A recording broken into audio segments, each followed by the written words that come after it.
Good morning. I'm Chaplain John Rollison, and thank you so much for joining us for day 4 of our Advent devotional reading and lesson from Turning Point Ministry.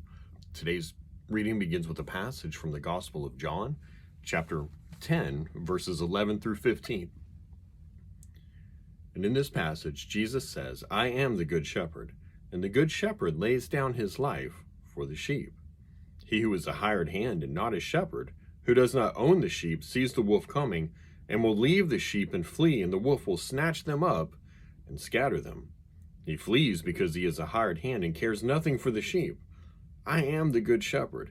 I know my own, and they know me, just as the Father knows me, and I know the Father, and I lay down my life for the sheep." It always stood out to me then that passage 2 times Jesus said, "I am the good shepherd." Talking about the sheep, talking about people rather as sheep, we know that he cares for us. And he's the one that we can look to for guidance and direction. Shepherds and keeping sheep were common in biblical times.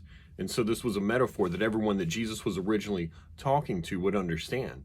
But I believe it's something we can understand as well, because like sheep, people need someone to guide them in the spiritual sense. And spiritually, we can look to Jesus and he can give us the guidance and direction that we need.